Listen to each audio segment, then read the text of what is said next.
Do you see the desktop? Yep. Okay, let me see. Trying to get set up.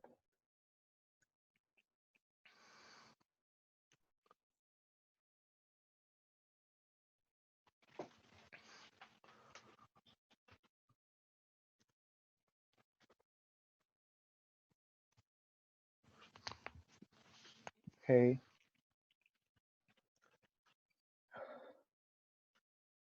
Okay, I lost access to my website. There's something wrong with the VPN on campus, so I haven't updated the website. Hopefully I can update it later tonight. But it seems that the virtual private network gets overloaded some days, and so you can't join it.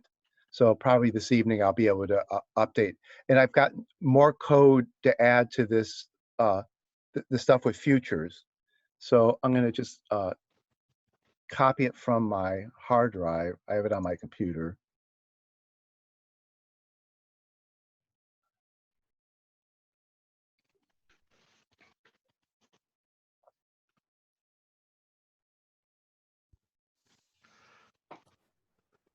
Okay, so I've written a bunch of examples. Remember where we left off was trying to combine what we did with threads when we did this example of reading from multiple windows. This example here. So we were using threads to do multiple I/O, and then we used fork join thread pools. So we want to combine these two ideas using Java futures and Java thread pools. So, and eventually we'd like to use it to do this example of, we got from Andrew, I've got this folder of 60,000 files, and eventually we want to see how fast we can process lots of files. So we want to see how we can do massive file processing. Okay, so we're not quite there yet, but came pretty close today. I think we can come pretty close to it. Okay. All right, so here's a okay. Let's start from the beginning. Let's I've modified these examples with some text to help explain things. So here is how you do in Java to have a parent process create a child with a pipeline into the parent. So this is just something really simple. It's got nothing to do with parallel programming, but we need this to be able to create a parent with 3 pipes coming into it. So here the parent has a pipe. So the keyboard input goes into the child, then comes out of the child, and then goes into the parent. So here's the code that creates this. If the child is going to be this echo program here, okay? And what this echo program does, if I just run it, it's an echo program, except that it changes the case of vowels. So if you type something like CAT, it echoes C. So it was C lowercase a t, so it echoes back C uppercase a t. If you give it dog, it uppercases the dog. If you give it apple, it'll change the case of the vowels. We'll see why that does that. The idea is that it helps to have the echo program do a little bit of filtering of the data so we know it's really there. Because otherwise, you can be echoing characters and you think it's your program echoing characters, but it's really maybe the operating system or somebody else echoing them. This way, we know that when we see that the case of vowels gets modified, we know that this weird echo program is in there. Okay, so now run that here. Okay, and all this is doing now is and then the parent is going to do something itself. The parent is going to duplicate vowels. Okay, so when the parent reads something, the parent will double the vowels. So this way, I know that I really know that what I typed in here went through the child, because the child changes the cases of the vowels.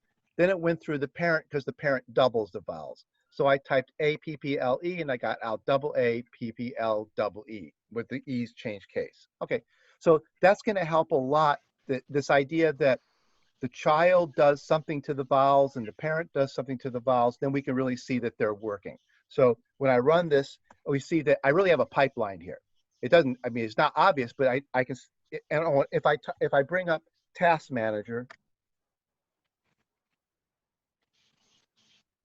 yeah, I can see that my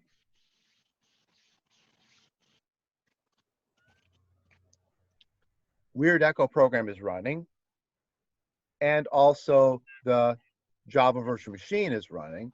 So I know that the two processes are running. You know, the Java program started Weird Echo. That was right there. That's when it started the Weird Echo program. And then I can see from here, from what I type, that the data CAT went through both the child and the parent. Okay, so I have a real pipeline going. Okay, so then the next program creates two pipelines. Okay, so now the picture looks like this. Okay, the parent's over here. It's going to create, the parent's going to create two instances of the children. The parent creates two new streams for himself. So he has the output of child one into that stream and the output of child two into that stream. And the original standard in is on this stream. Now, the weird thing in Java is there's still going to be only one keyboard. In the C version of this, I was able to create three keyboards, one keyboard for the parent, one keyboard for the child, and one for the other child. So there was able to create three standard ins, one for each process. I can't figure out a way to do that in Java. So standard in is the keyboard, and it's going to go into three processes. What that does, in effect, is that the three processes take turns reading from the keyboard. Okay, and you'll just see that the processes, one process will read a line, then another process will read a line, then another process will read a line, and it'll go around like that. Okay, so the three processes have to share standard in. I really wish I could fix this, but I have not been able to figure out a way to get three standard ins. Okay, now if you and then right now this program, there's nothing parallel.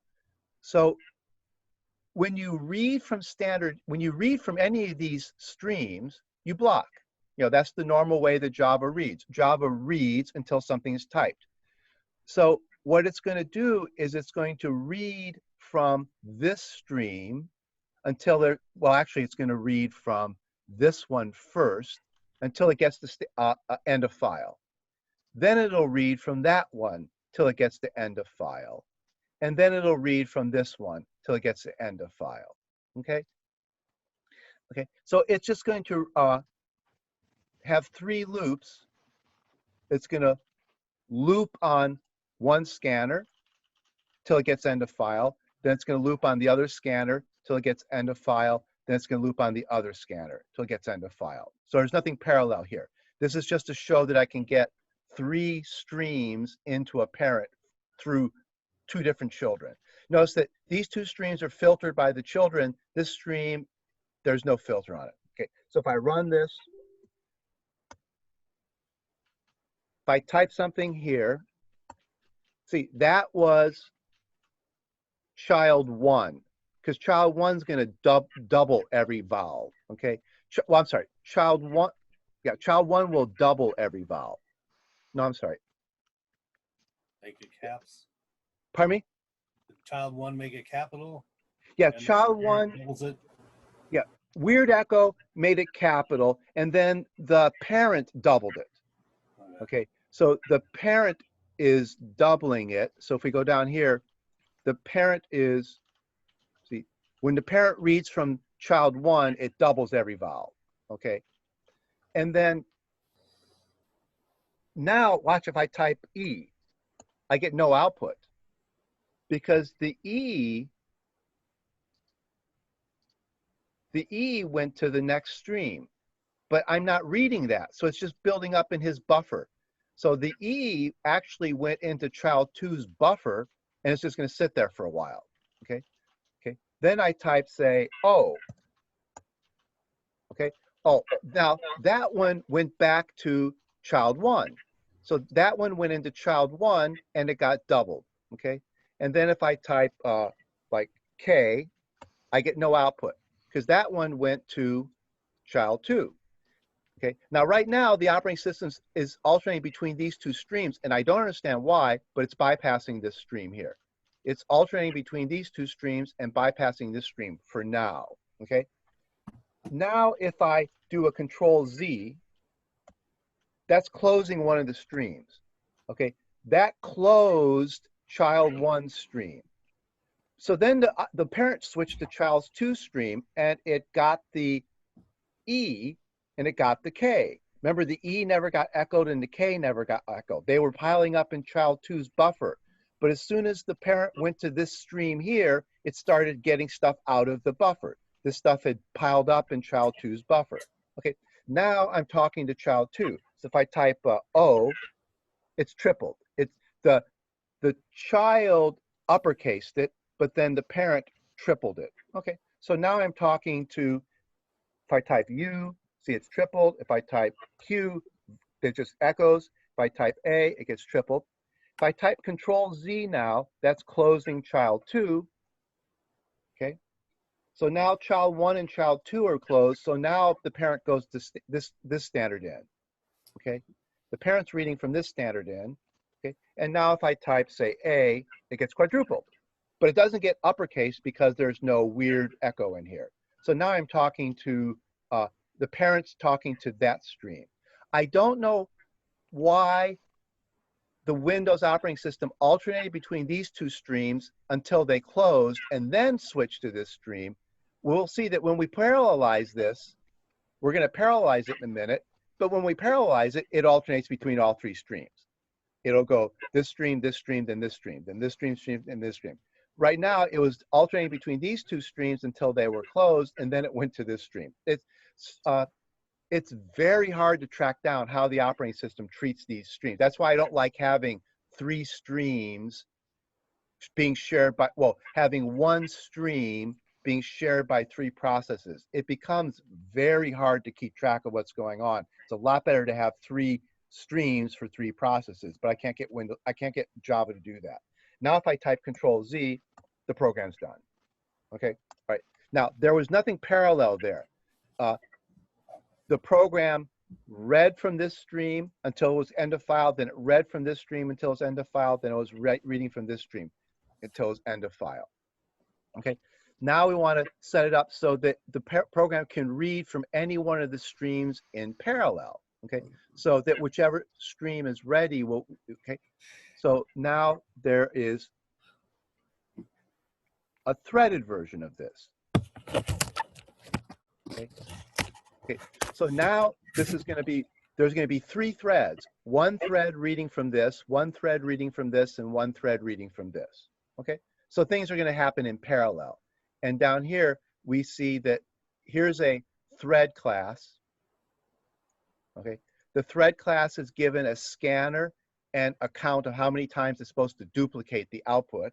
Okay, and it will, the run method just loops until the scanner is end of file. So while there's not end of file, it just keeps looping. Okay, so each thread has a stream.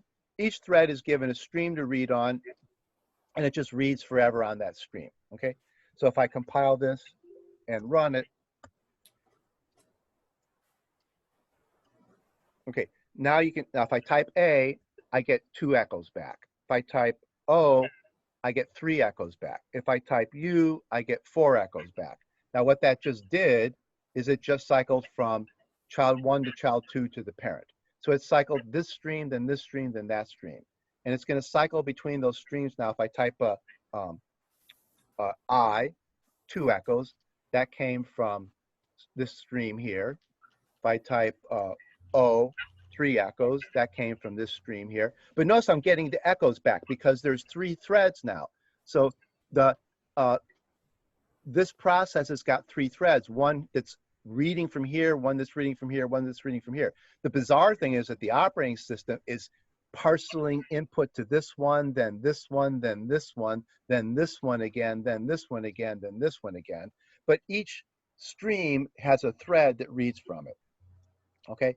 If these were files, then these threads would just be concurrently reading from 3 files at once.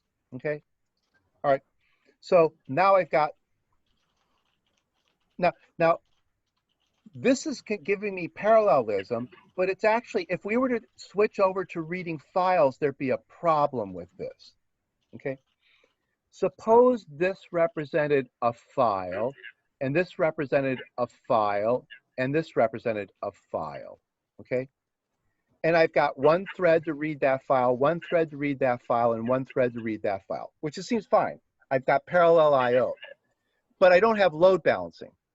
So for example, if this was a huge file, this was a huge file, and this was a small file, one core would be reading this file, one core would be reading this file, and one core would be reading this file. But then when this core was done reading this file, that core just becomes idle. And then that core can't help this thread read that file or help that thread read that file. So having 3 threads reading 3 files isn't efficient. It's kind of like the fork join example we did. That it doesn't have good load balancing. Okay, when we just say here, here's a task for one thread, here's a task for one thread, here's a task for one thread. It seems like we've parallelized things, and we have, but we haven't effectively load balanced. Okay, and remember, fork join, one of the goals was it tries to load balance better by chopping things up into smaller tasks. We really shouldn't be giving a whole file to one thread and another file to another thread and another file to another thread, which is what we're doing here. We really should try to break up the tasks. So Okay? we want a file reader that's optimized for fork join. Well, that's what we're going to try to do. Yeah, but except we're not going to use fork join, but we're going to use thread pools. We want to optimize for a thread pool. Fork join is just a special case of a thread pool, so we want to optimize for a thread pool. Okay. Now, what we're going to do is now reading a file can be broken up into there is an obvious way to break reading a file into littler jobs. What we're doing down here is reading the file line by line. We read one line of the file, and then we filter that one line. So we read a line of the file, and then filter it by looking for vowels and duplicating them. Okay. Well, what if we made our task read just one line of the file? Instead, get rid of this loop and just say that the job of a task is to read one line from one file. That breaks the file up into a small little job. That'd be too small of a task. It's actually, if you're doing threads, it is. But if you're doing, when we turn it into a task, it turns out not to be. Think of like the fork join. If we created gazillions of tasks, it didn't really matter how small they were. Fork join actually helped work with them fairly effectively. So you're right. This is going to be overkill for threads, but when we actually switch to tasks, it'll be okay. They will be effective. They will be good small tasks. Now we could maybe find, it might be more optimal to make a small task to read 100 lines of a file, but it's still, even one line will work okay for us. Yeah, and one of the things we can do is usually when you write parallel code, you end up having to tweak it. So it might be that maybe the task of reading one line at a time isn't a good choice. Maybe 10 lines or 20 lines or 100 lines at a time is okay. But the key is that we do have to break a file into something smaller than a file. Saying a task is reading one file makes the task way too big, and you don't get good load balancing. Okay, so now I want to take this. Now comes the hard part. I want to break this job up into smaller tasks. Okay, so I'm going to do that by using futures. Okay, so now I'm going to break this problem up using futures. Now, we did some examples with futures the other day, but let me show you this example, kind of go through it. Same picture here. What's different is going to be inside the parent is the parent's going to be using futures to read the files, okay? And it's going to look like this, okay? I'm going to create 3 futures, okay? 1 future for each of the inputs, okay? Now, the futures themselves are defined down below. I'll show you in a minute. So I defined my own future class, and I called it future line because it represents the future class. This object represents when that line is read. So this future line is a task that reads 1 line, and this thing lets me poll it to see when it's done. Remember, a future is something that does a calculation for you, and you could poll. Remember, we have this. This is the interface to a future, kind of roughly defined it here. When you create a future, this guy represents the future calculation. If you call get on a future, you block until the future is actually done. But if you want, you can poll the future and ask it if it's done. If you're polling the future, you just ask it, are you done? Are you done? If it's not done, you can do something else. Then when it says it's done, then you can get its value. And you can also cancel. So there's 3 things in the futures interface. You can get the value of the future, which blocks if the value is not ready. You can ask the future if it's done, which doesn't block. It just returns a Boolean right away. True for done, false for not done. And if it's not done, you can just go do something else, or you can keep polling. And then you can also cancel a future.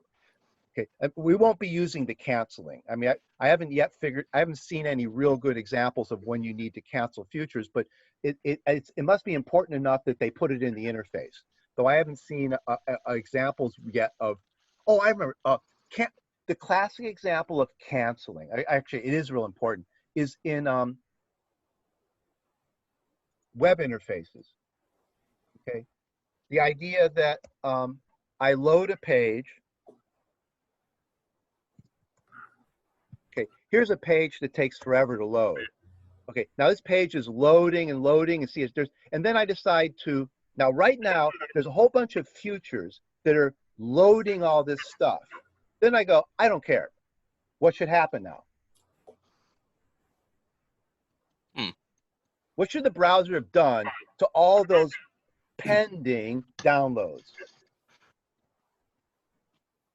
Safely shut them down or Cancel stop them. That's the cancel. See, all those pending downloads essentially were futures.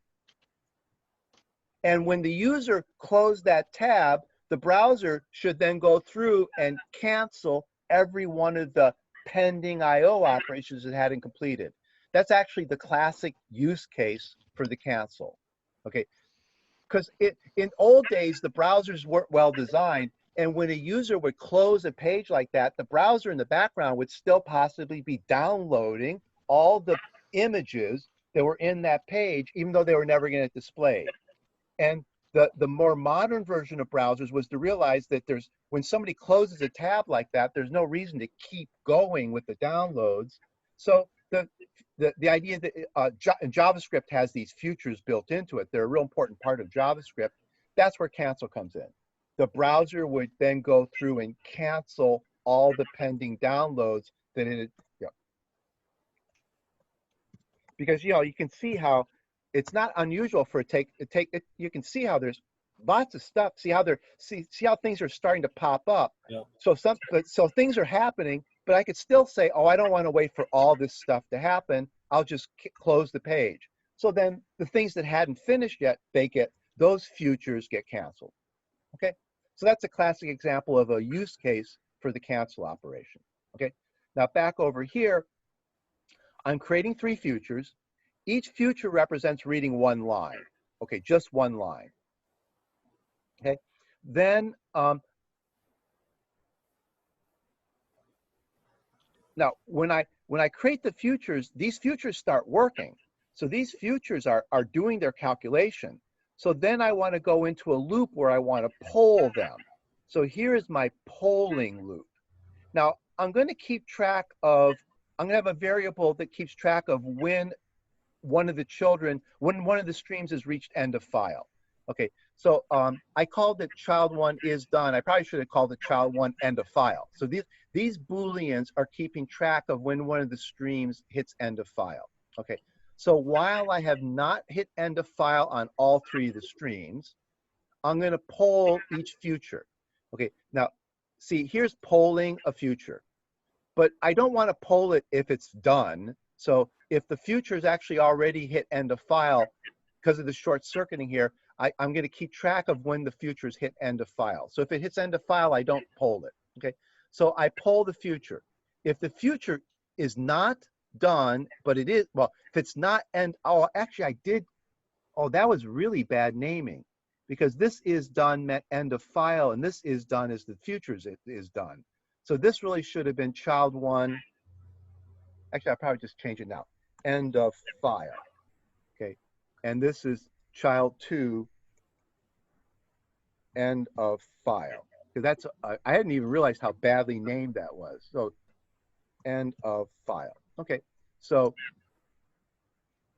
if it's not end of file, not end of file, not end of file. So this was,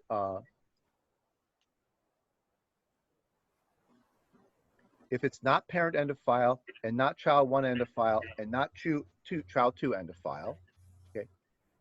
If it's not parent end of file, and the future is done, okay, then here would be if it's child one end of file.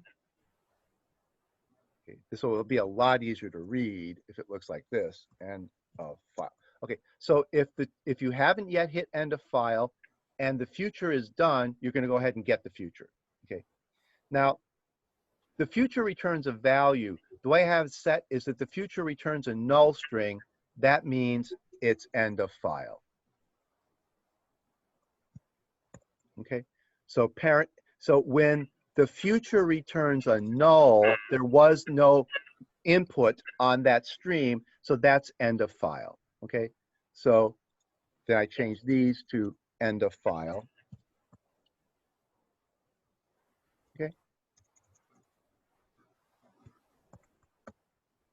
Okay, so now it reads a lot better.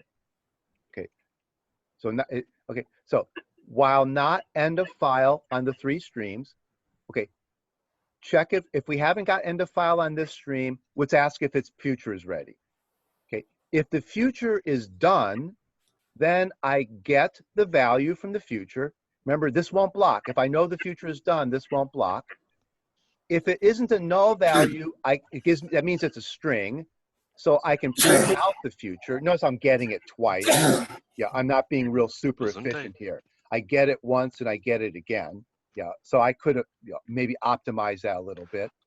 Java should optimize that for you. Yeah, probably. Yeah, probably the compiler is probably smart enough to do that better for it. Okay, so I get it once and check if it's null, and if it's not null, I get it again and print it, and then I create a new future to read. I start another future up to read the next line. Okay, so I'm going to start up another future on that scanner. So this future has done its work. So I'm going to start up another future. Okay, now each future encapsulates a thread. So one thread is finished and I'm launching another thread there. Okay, now on the other hand, if the future returned null, that's my sense of end of file. So I say parent is end of file, and I print out a little message that that stream is closed. Okay, so then I check, now the polling loop just polls every future. There's three futures. Each future represents its own thread, and it's waiting. Essentially, it's spinning in this loop, waiting for one of the futures to complete. Okay. All right. Now here's the future themselves. I have to implement the future interface. Now, normally when you do this kind of stuff, you don't implement future directly. You actually tend to use futures that are built into the Java library.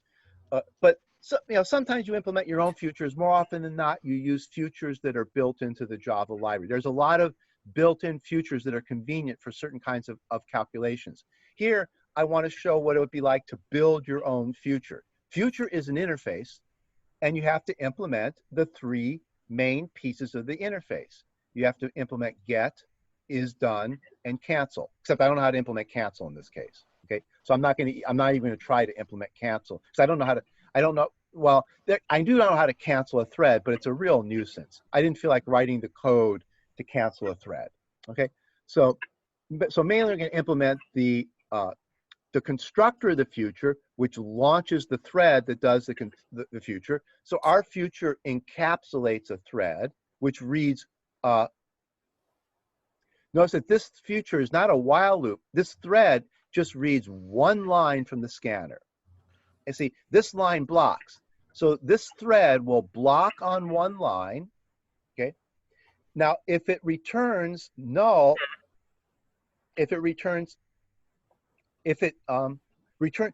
next line returns true when it unblocks and returns false when it hits end of file.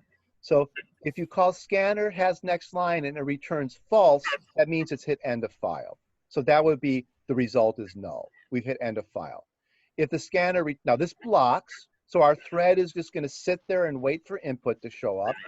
Once it gets its input, it filters it, okay? And then it sets the result to be the result of what it's filtered, okay?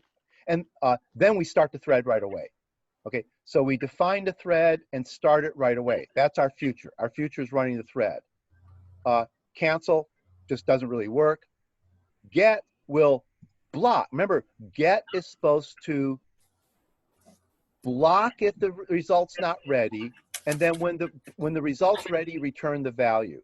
That's real easy to do with a thread. We join the thread, okay? So our future represents a thread. We just join that thread, okay? And then when we get out of that join, we know that the thread is done, so we can return the result. So get's real easy to write. And join, there's also in Java, you have to implement a get with a timeout. And that's easy to do because join, there's a version of join with a timeout. So Java has, in addition to the regular get, Java's interface to futures also includes a timed out get. Okay, so the timed out get can be done using the timed out join. Okay, and then I don't care about is canceled. Okay. Now is done is easy to implement. I can ask Java, is the thread alive?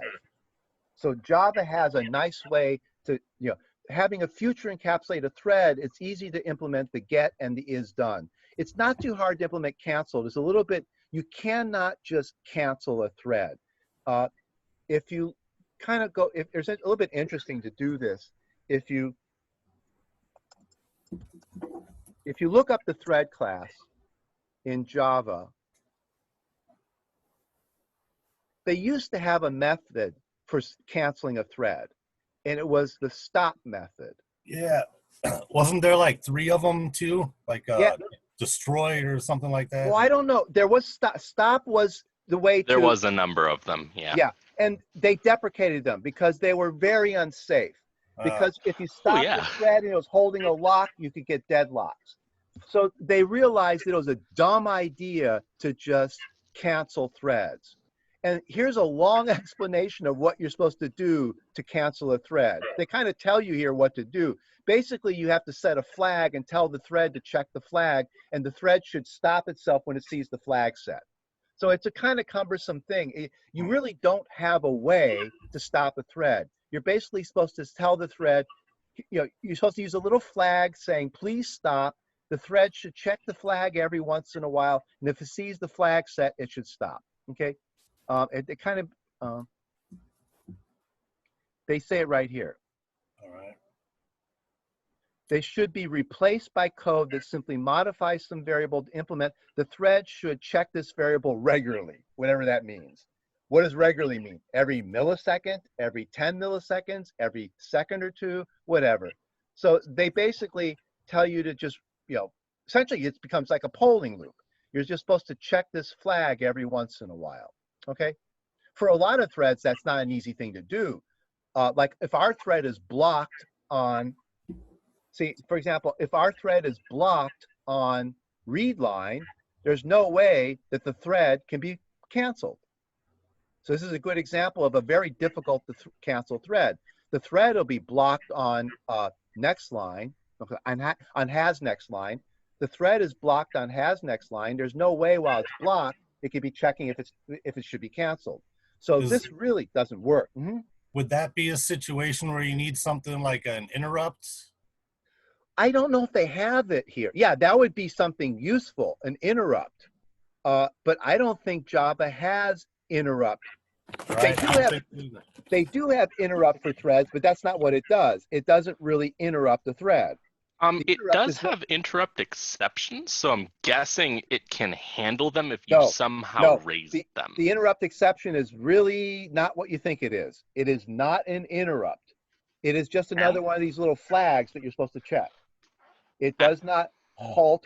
The bottom line is you should never be able to arbitrarily stop a thread. That's really unsafe. Threads should stop themselves. So there is no real method to stop a thread, to interrupt a thread, to kill a thread. That's just decided to be wrong. So what do you do when you have a thread that's misbehaving? And you have a watchdog that's looking at it and say, hey, that's not right. I need to stop that. Well, the operating system you could probably use an operating system call to kill the thread. Okay. Windows operating system does have functions to kill threads, but Java doesn't expose them to you. So they're not in Java. So you would have to probably fall back on the operating system. Okay. But it's kind of weird. I mean, it's a weird idea. I'm actually not really sure. You know, when I read about this, people are kind of hand wavy about it. There doesn't seem to be a really good thing to do about runaway threads. Yeah, if you look, there's nothing. If you look up here, interrupt the thread.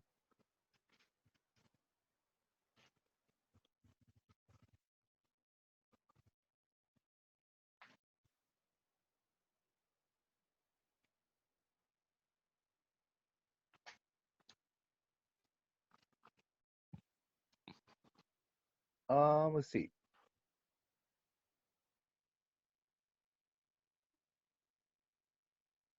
Well, first of all, you can't arbitrarily, you can block the interrupting of threads, okay?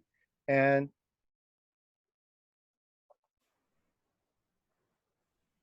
oh, I know, the interrupting of a thread, what it does is if the thread is, it does not halt the thread. What it does is it forces the thread out of anything it might be blocked on. So we are saying that, what if our thread is stuck in here? Okay, so if our thread was stuck in here and somebody interrupted our thread, we would be pulled out of that block, and then we could possibly check for the flag that says, hey, we want you to stop. Okay, so the interrupt would be a signal to my thread to say to the thread, you ought to check that you should stop. But the interrupt doesn't stop the thread. The interrupt just pulls the thread out of any block state. So it says, if the thread is blocked in one of these things, okay, notice it doesn't say anything about IO. Oh, if the thread is blocked in an IO operation, then it gets an interrupt channel, okay? So if the thread is blocked, the thread is pulled out of the block state, but it does not kill the thread. It's up to the thread to decide what to do. If the thread wants to ignore the interrupt, it can just restart the IO operation. It does not, the thread is not being forced to die. The thread is just being pulled out of whatever state it's blocked in, okay? So it's a little bit weird. It doesn't kill the thread. It just essentially tells the thread, you really ought to check something for us. Maybe we want you to die, but you have to die yourself. The thread has to be allowed to clean up anything it was doing so that you do not kill the thread. You interrupt it, which could pull it out of waits, and then the thread can clean up after itself. Or if the thread wants to, it can just ignore the interrupt. It can just restart whatever it was pulled out of. If it was blocked, it could just go back into the thing it was blocked on, right? So it's not the equivalent of what stop was. Stop the thread, but they got rid of that. Actually, I don't know if they got rid of it. It might still be. I'll check the Java 8 documentation. It usually links me to Java 7. Well, this is Java 9. It says deprecated. I don't remember if it's actually been removed yet. It says here, this method is subject to removal in the future. Yeah, I don't know if they've actually removed it yet. I don't. If it's just deprecated, it's still in the standard. Probably. So it's here's still Java. Usable. It's just saying, if you ever intend to run this code with a newer version of Java than this, maybe don't use this. Yeah, don't use it. I mean, nobody uses it anymore. People. Now here's Java 10.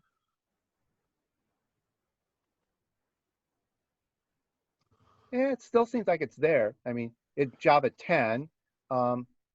If you change these numbers up here, to show you how weird this stuff. If you change these numbers up here, you can get different Java docs. Like there's Java 7, and here's Java 8. But this doesn't work very well. For example, if you put Java 6 there, you can go back to Java 6. But if you put Java 5 there, you can't go back to Java 5. Java 5 somewhere else. Okay. And what's bizarre, okay, like I can go up to Java 10 here, right? Then if I go to Java 11, they decided to put Java 11 somewhere else. So you have to get a new URL to find Java 11. Then if you find the Java 11 documentation, you can change the number from 11 to 12 to 13 to 14.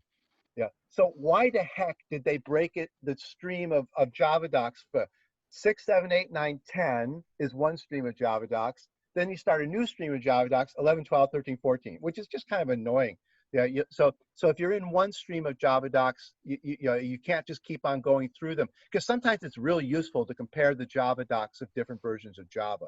When you really start working with different parts of Java, sometimes you have to keep track of what's been changing in the language. So I don't know if we go to Java 14, let's see, Java 14 thread. No, that's the release notes. Okay. Oh, it took me to 11. Oh, let's see. Now 11, I think that's in the path for the 14. So if I change that to 14, yes, 11 starts the new path. So there's the most recent version of Java. Okay, here's the thread class in Java 14. Is stop still there? Let's see. Yeah, it's still there. They deprecated it a long time ago. Like 20 years ago, I think they deprecated it. But it's still there. Okay. Why though? Pardon me? Why would it still be there then? I know that maybe there was just so many people who used it for the first few years that and maybe because they've been telling people to stop using it, but they've refused to stop using it. So maybe they just feel that too many people would complain if they really did get rid of it. So it's been deprecated forever. Yeah. It's been deprecated since Java 1.2. We're now Java 14, and it's still there. So it got deprecated almost right away. In Java 1.2, it got deprecated. In Java 14, it's still there. Okay. So canceling a future, canceling a future is kind of like trying to, in our case, canceling the future would be trying to cancel the thread, but that's a little bit hard. So I do not cancel the futures in here, in this one. Okay. So I'm punting on the canceling. Okay. So what I have to do is I'd have to try to interrupt I'd have to try to interrupt this block, and then have this guy catch the interrupt and decide to end, terminate himself when he saw that he was when he was getting the interrupt exception. Okay. All right. That's actually a nice thing. It'd be worth trying to do that. It's not too many lines of code, but I just haven't had time to write it out. Okay. So it's probably another extra 5 or 6 lines of code, but it's doable. It would be doable. Okay. Now, so A future represents reading one line from standard of the stream. Okay, so the future represents reading one line. Okay, now what we're doing now is if we run this, actually watch, if I bring up Task Manager, you can kind of watch this happen. Here's my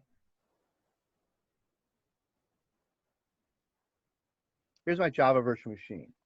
Notice it's got 29 threads. Oh, I don't know if you can hear it. Can you hear my fan on my laptop kicking in? No.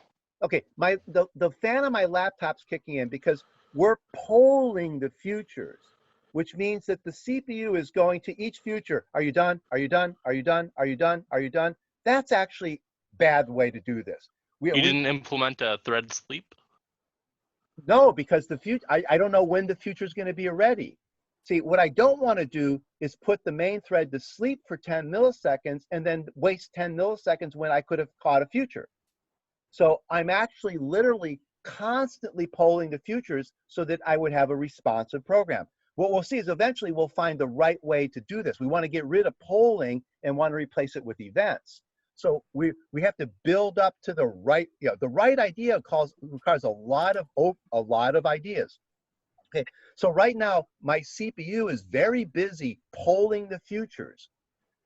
Now I have 3 threads running 3 futures. If I do Control Z, notice that my thread count just went down by 1 because that Control Z killed one of the futures. It closed one of the streams, so I only need 2 futures now. So now I only have 2 futures. Then if I type Control Z again, my thread count drops to 24 because I just closed another thread. I only need 1 thread now because I only have 1 stream working. And if I do Control Z again, now the parent's going to die on this stream, so you're not going to see the thread count go down. If I had made the if I made the parent go into a sleep, you would see that the 3rd thread is going to die, but in this case, the parent just ended. But you can see that I have 1 thread per stream, but I don't really have 1 thread per stream. I have 1 thread per future. So I really have 1 thread per line. So if I run it again, okay, there's my 29 threads. If I type in some input, what happens right now is 1 thread dies and a new thread replaces it. So I'm still with 29 threads. But when I hit enter, the future that was waiting for that apple gave up its result, died, and was replaced by another future. That was this loop right here. Okay? When a future is done, I get its result and replace it with another future. So when the future is done, its thread is completed, okay?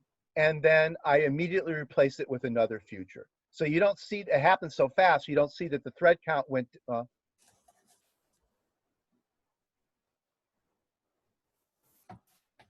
oh, the thread counts bounce around. Notice my thread count did go down, but that's because Java's, there's a lot of threads that aren't me. My program created a few threads. There are other threads running in this program besides my threads. So the thread count in Java is a little bit flaky. That was one of the reasons why I liked using P threads, because in P threads, the only threads you have are the threads you created. In Java, you start off with 20-some threads just to have a main method. Those other threads are the garbage collector and a whole bunch of other things going on. Okay, now if I type in, okay, there was another thread was destroyed and created. Here's another thread destroyed and created. And okay, so I'm cycling through these threads. If I type Control Z, then child 2, that was child 2 that just got closed. So child 1 and now notice that the thread count did drop. Right when I closed that thread, when I closed that child, there was a drop in the thread count. And if I close another one, the thread count's going to drop again. See, there's 24. And now only the, oh, that was the, so now child 2 and the parent are done, and child 1 is the one that's running. And if I type Control Z, now child 1 dies. Okay. All right. So I've got parallelism using threads. Okay. And I mean, I got parallelism using futures wrapped around threads. Okay. So now I'm using parallelism with futures wrapped around threads. Now, again, the advantage of this one over this one was that this one used 3 big threads. Okay, each thread was reading essentially one whole file, and that's not good load balancing. When we switch to reading a massive number of files, we don't want to have thread per file. First of all, if we want to read 10,000 files, we don't want to have 10,000 threads. We saw with fork join that the operating system can't deal with 10,000 threads. So you don't want to have 10,000 threads if you're reading 10,000 files. Now, if you read one file at a time, you could say, okay, if I have 4 cores, I'll read 4 files at a time. So I'll have 4 threads, and I'll only read 4 files at a time.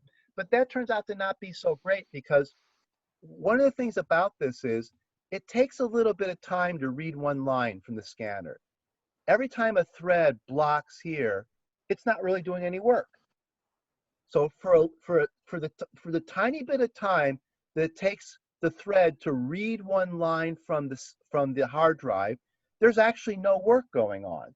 So a thread is doing no useful work. So this is, this is where this is not really effectively using our CPUs. We would be having one thread read all the lines of a file. In fact, most of the time the thread is actually blocked doing nothing, whereas it could be doing a little bit of filtering. So we really need to break this down into smaller tasks.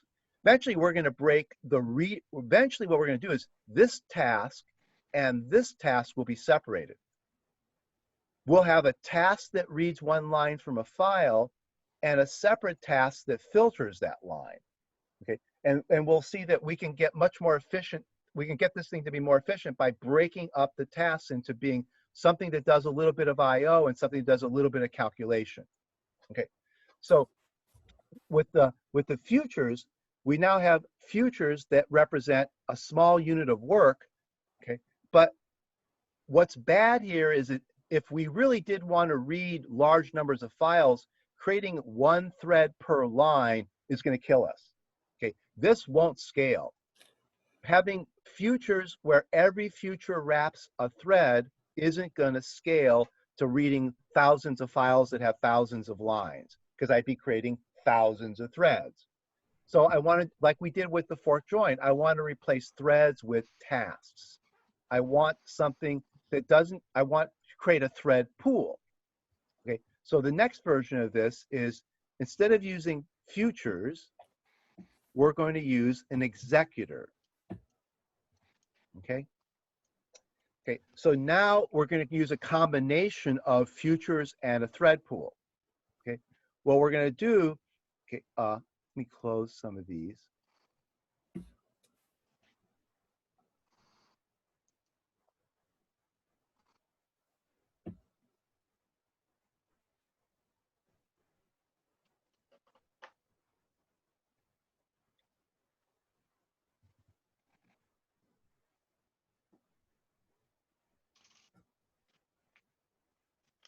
Okay, here was the one that was on the right, is the one that was using futures. Okay, and I created 3 futures, and then I polled them. And every time a future completed, I replaced it with a new future. Okay, so I always had 3 futures. Each future represented a thread. So I always had 3 threads running, but I was constantly creating new threads. Okay, over here, I'm going to do something quite a bit more sophisticated, though it's not a lot more lines of code. Here's the explanation if you want to read what's going on. Instead of creating futures, I'm going to create these things called future tasks. A future task is not going to represent a thread. A future task is just essentially a function you can call. It's just a task. Okay. What I'm going to do is I'm going to create 3 tasks. I'm going to create an executor system. This is like the Java fork join pool. This is the thread pool. I'm going to create it with 3 threads. What this thing really is a work queue. It's just like job fork join. It's really a work queue that the 3 threads can pull jobs out of.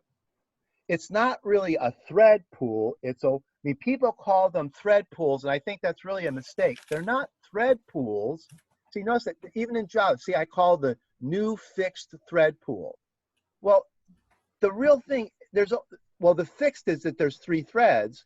So it's really, but it's a pool of is tasks. Okay.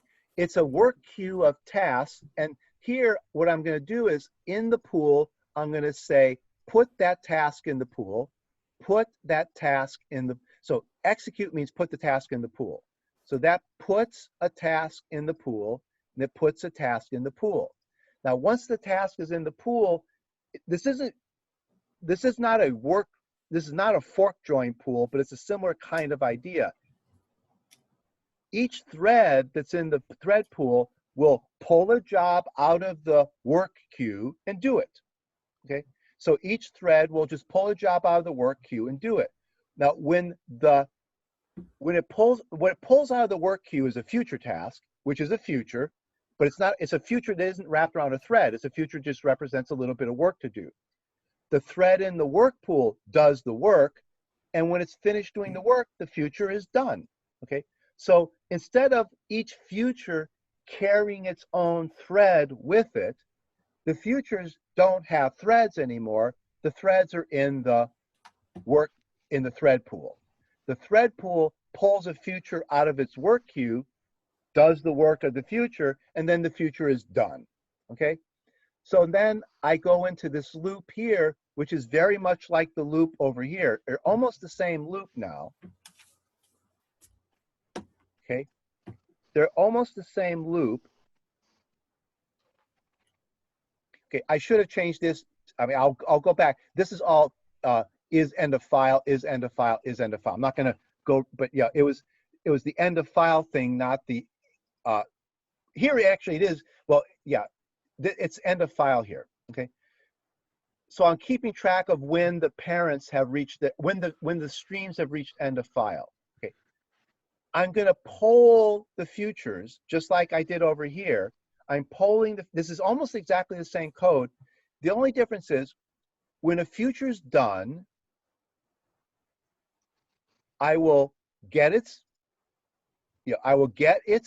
output, print it. I'll create a new future, just like here, I create a new future, but here the future did its own work. The future carried its own thread. Here, I take the future and put it in the pool and tell the pool to do it. So there's a little extra step now. When one of the tasks is done, when it's completed by a thread in the thread pool, then the task is done. I can get its value, then I replace it, but I replace it in the thread pool. It's actually, I'm replacing it in the work queue of the thread pool. So I take the new task and I ask the thread pool to execute it for me. Okay. Whereas over here, the threads, the futures encapsulated their own thread, which is not really the way you should do it. I mean, I did it over here as an exercise in showing how you could do things, but it's not the really good way to do things. This is much closer to the real way that this was designed to be used. The thread that should do the work of the future is a thread from a thread pool. Okay, so now I'm going to stick I create 3 initial tasks, stick the 3 initial, and then I create the thread pool with 3 threads. I could create it with more than 3 threads, but then there would never be more than, this thread pool doesn't need more than 3 threads because I'm never going to have more than 3 tasks in it.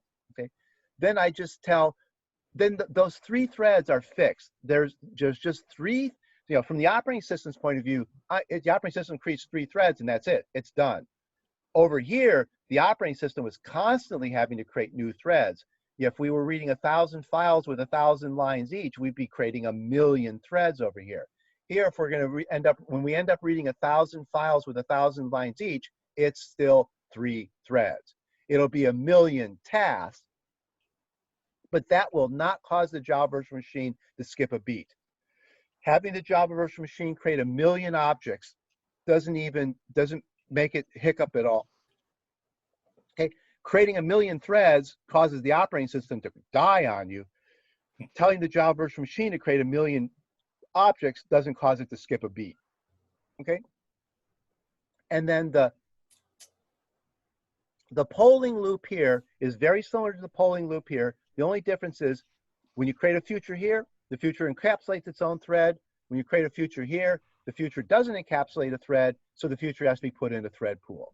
Okay, if you run it, they just run exactly the same way. Well, actually, no, I should say they don't run exactly the same way. Watch. Okay. Compile it and run it. Okay. Call up Task Manager. Here's my Java virtual machine. The thread pool's got 3 threads in it. No matter how many, like here now, if I immediately close one of the children, I do not see a drop in the number of threads here because the thread pool is fixed with 3 threads. I've now got 3 threads in the thread pool and only 2 futures in the thread pool, but the thread pool doesn't really care. One of the threads in the thread pool is idle. Okay, so yeah, I'm not doing maybe great load balancing, but I'm not doing terrible load balancing either. I've got 3 threads and one of them isn't really doing anything. Okay, so and then again, if I close another child, if I close another stream, notice the thread pool is fixed.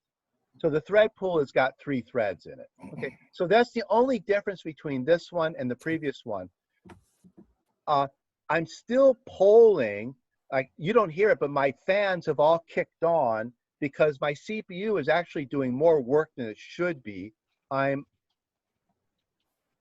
actually using my CPU's, the work my CPU is doing right now is basically the polling work. Okay? And the next job in this is to get rid of that polling. Okay, so we're going to see how to do that, but we want to get rid of the polling. Now, if I close the parent, my CPU utilization should drop. See, it dropped a lot because the polling went away. That drop in the CPU utilization, whoops, that drop in CPU utilization you can see up here was the polling went away. Okay, all right, so now what's the next step? Okay, how much time do we have?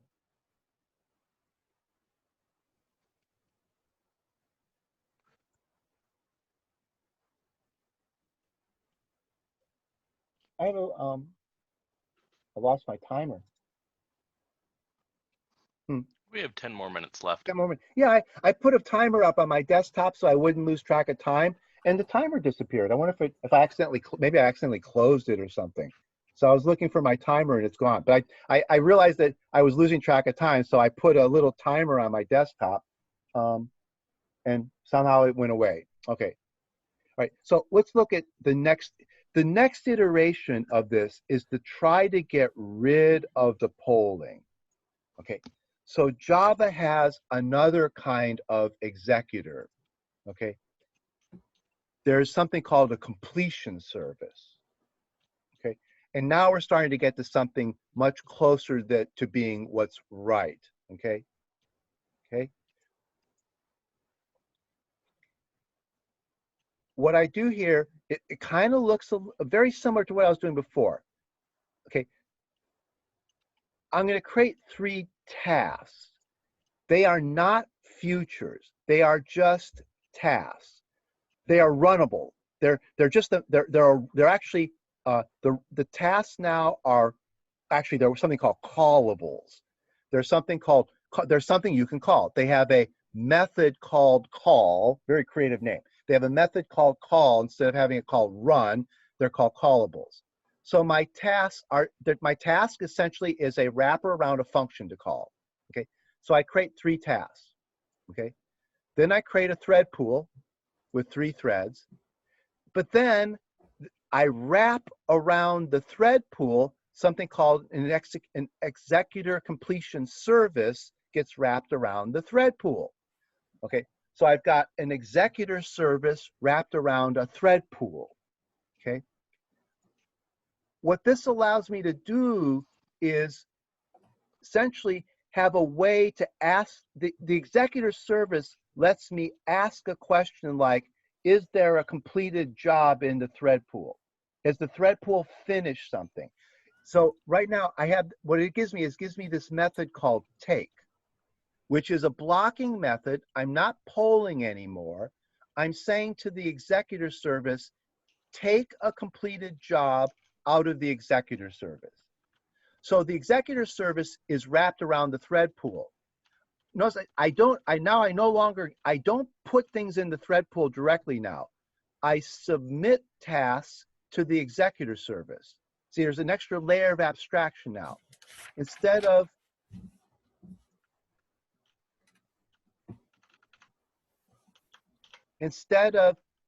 adding a task to the thread pool, I now submit a task to the executor service. The executor service submits it to the thread pool and keeps track of things for me, okay? But when I submit the job to the executor service, I get back a future to represent when that job is done. So now I get back the futures. So now here's my three futures. My three futures represent the things I submitted to the executor service. Okay, so I create three tasks. I submit the task to the executive service. The executive service says, here's your ticket. Here's your little, it's like, you get this little ticket back saying, this is the guy who's going to tell you when that task you submitted is done. Okay, right? So I submit, okay. Now, but what I do now is instead of polling these futures, I could poll these futures, but then I'd be back to polling. I don't want to do polling.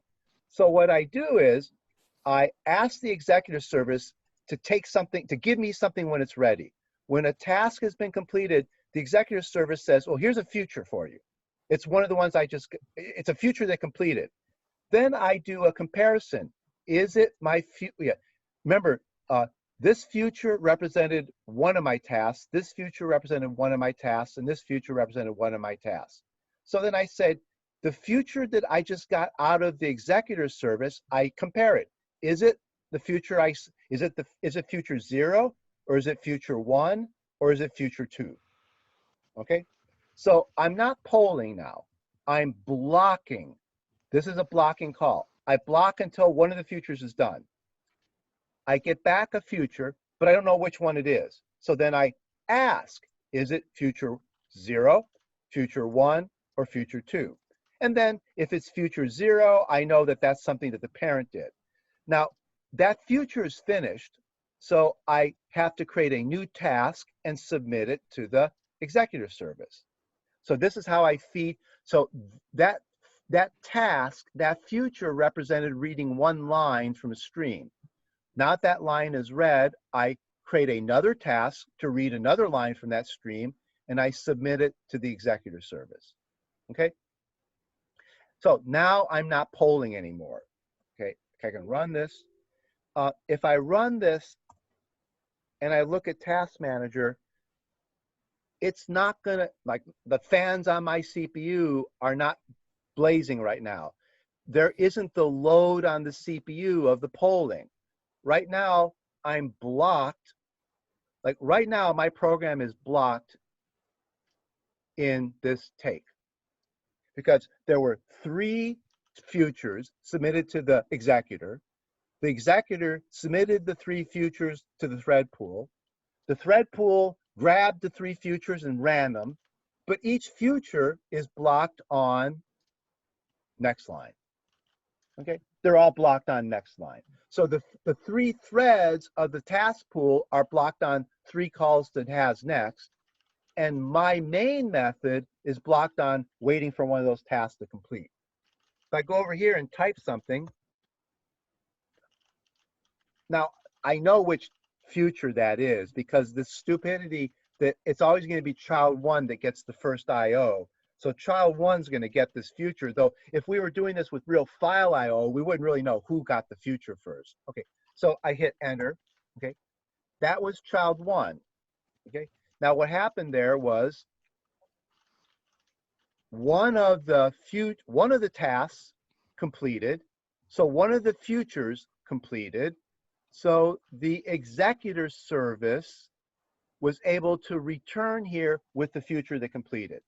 So it returned me a future. Okay. And then I had to figure out which one it was.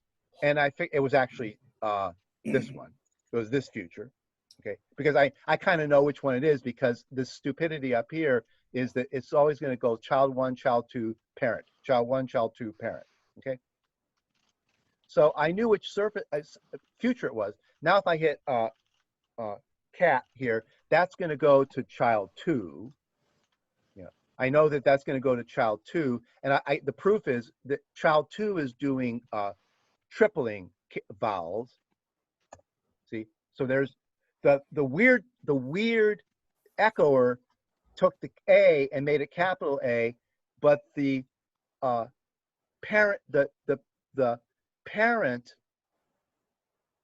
parent on that stream is tripling the vowels. He's tripling the vowels on this stream, he's doubling the vowels on this stream, and he's quadrupling the vowels on this stream. That lets us know exactly who did what in the parent. And these two parent processes are uppercasing and lower. They're changing the case of the vowels. Okay. All right. Now, if I go back to Task Manager, not much is happening over here, which is good, because nothing's happening over here, so there shouldn't be a lot of activity over here. So I've gotten rid of the polling, which is really good. There's really no activity going on over here, and now I've got a very efficient system for reading I/O from a bunch of files.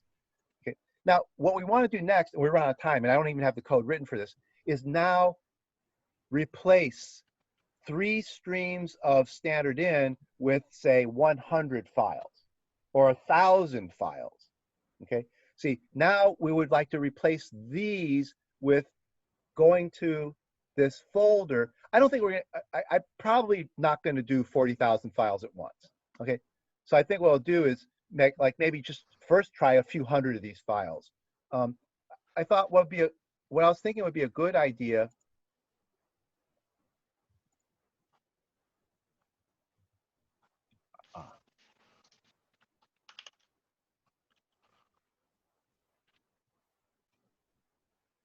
Take the largest, take the 100 or 200 largest files here. Okay. Or maybe take even the 1,000 largest files. Like take the 1,000 largest files, because that would make it more interesting, and just open, create a program that tries to just count words or do something to 1,000 files, and see how, and parallelize it as much as possible, but parallelize it in an efficient way. Not creating one thread per file. If we have 1,000 files and we create one thread per file, that's going to be inefficient. Okay. If we create 5 threads and just open 5 files at a time, that's actually not efficient. Because if a thread is reading a file, the thread is actually going to be spending most of its time blocked waiting for I/O from the file. Okay. What would be better would be to create a bunch of tasks that would essentially create a bunch of little tasks that would read a line from a file. That would be one little task, and then have another little task process the data in that file. Okay, and just create lots of tasks that could, one task would read a line, and then that task would get passed on. Oh, there's my timer. Then that task would get passed on to another task that would process the data from the first task. So we're going to see if we can break this down into something that, the idea being that if one task is blocked on I/O on this guy, another task could be processing the data from processing other data. What we don't want is to have a task block on I/O, then it's doing nothing, and then then process data. Be better to have, if we only have five cores, like this machine has 12 cores. Okay, We don't want all 12 cores blocked on I/O. That would be inefficient. We should have it so that some of the cores, if 12 cores, if 12 threads are blocked on I/O, let's hope that there's some data available for the threads to jump to and process the data. That's what you really would like to have. So if we have 12 cores, we probably want to have like 40 or 50 threads. 12 of the threads should be on I/O, and then there should be other threads that have data ready to do. So when some threads are blocked on the I/O, we'll switch to the data threads. Okay, that's what we're going to try to do next week. Try to balance I/O with data processing so that we should never really have threads blocked. If we only have, say, 8 cores, we shouldn't have all 8 cores blocked on threads to doing I/O. Then the machine's not really doing anything. So we want to try to do an effective load balancing. Okay, so it's going to be, our goal is to have a very finely grained parallelism using executors, tasks, and all this kind of stuff, where we have lots of, just like fork join did, lots of little tasks that we could have like millions of them and effectively schedule lots of little tasks. Okay? Read the code that I've read. Oh, I have to put it up on the internet for you. Hopefully I'll get back access to my website and I can put this code up there. But there's a lot of comments in this code. So the code is fairly heavily commented to try to explain what it's doing. So look at the code, and if you can't, try playing around with it. It's mhm. So note about how much to try to bite off. You should be, if you're just doing word count, you should be able to do the entire thing in one go. It shouldn't take too long to process. I know. So I might want to do something a little bit more sophisticated than word count. Like here, I'm doing a little bit of shifting of the characters. I'm doing this kind of weird. Notice I'm going through the line and I'm shifting every vowel to changing the case. Okay. Yeah, you're doing a transformation operation. Yeah. So I'm doing a little transformation on the street. Maybe the goal is to have a meaty enough calculation to go along with the I/O. Yeah. Otherwise, one thing that you could do is a table operation. So you break you load the book as a string. Then you break that string into an array on spaces and count the instances of each unique word. Well, but I want to do it line by line. I'm going to stick to this line by line. So I could do that line by line. I could break each line up into words and have a running count of how many words are in the file. So I can still do it line by line. And what I don't want to do is digest the file all at once, because that's just a lot of I/O. I don't want a thread wasting its time being blocked on a long I/O operation. You don't necessarily have to just halt on the I/O operation until you're done loading it. You can write it so that you load a line, you look at the different words in the sentence, and add them to running counters. That's what I'm doing here. Yeah, I'm going to load one line at a time and process that line in little tasks. Yeah, that's going to be the goal here, is to load it one line at a time and process each line. Hopefully, well, that's what I'm saying. You can do the table operation one line at a time. But I'm going to try to. The goal here is to have it the goal here is to try to do it as fast as possible. Now, I think doing it with these futures and executors will end up being faster. I think this should end up being about as fast a way as you could possibly do it. Because what we'll hopefully do is we will have no time when a core is waiting on I/O. The goal is that whenever there's an I/O operation, there should be a little bit of work that your core could do. And the goal is to absolutely effectively interleave I/O with computation and never have a blocked core. The goal is to never have a blocked core. Okay, because anytime a core is blocked, nothing's being done.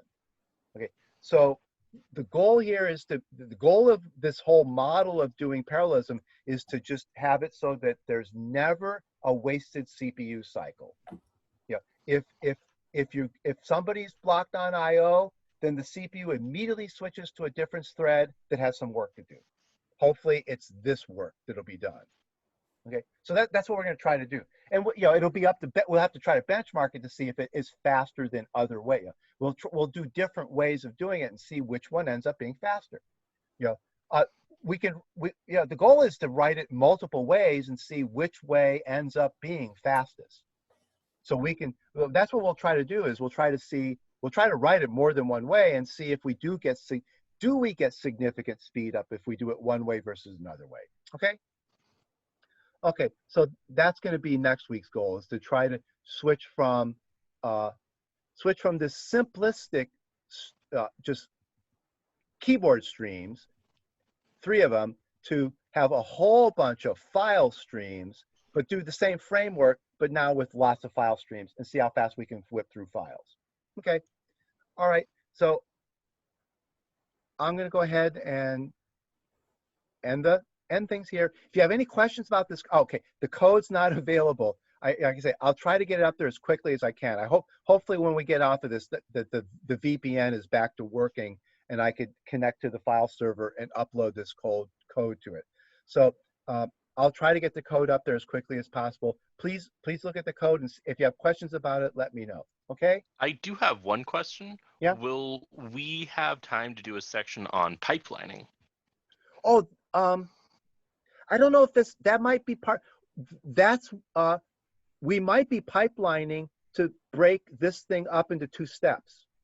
See, I want to break this up into a read step and a process step. That might be a pipeline, but it'd be a small pipeline.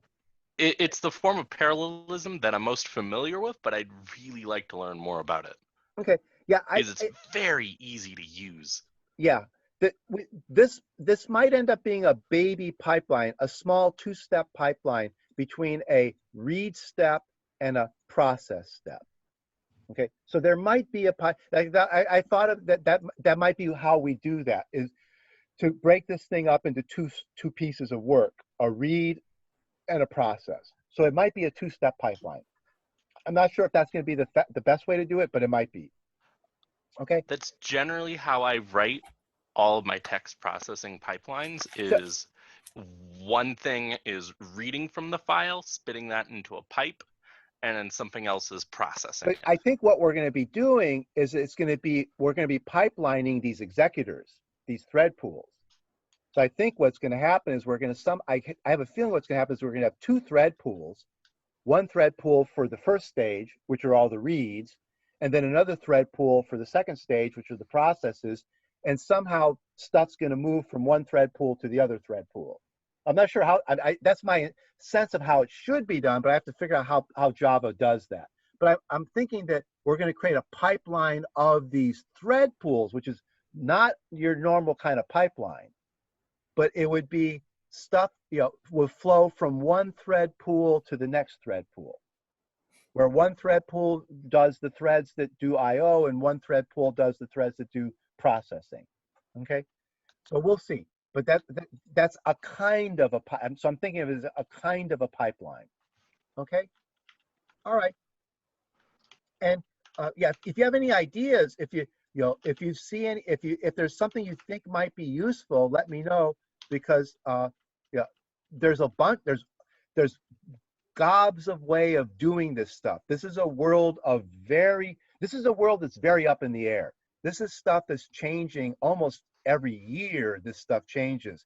These things this stuff in Java and in JavaScript and in all these languages are all over this stuff of trying to speed up this kind of future, this way of doing things with thread pools and futures and executors. This is the kind of stuff that everyone's working on right now. Languages like Go and C++ and Java, they're adding this stuff to their languages as we speak. This is stuff that's being added to these languages literally in the many languages have only added this stuff in the last year or two. Java added it a few years ago. C++ added it more recently. Russ just added it a few months ago, I think, or last year. So it's stuff that's really changing pretty quickly. So if you see something that you think might be interesting, we can look into it. Okay, so I'm going to go ahead and end the meeting. All right. Okay. Good night. Bye bye. Bye. Like,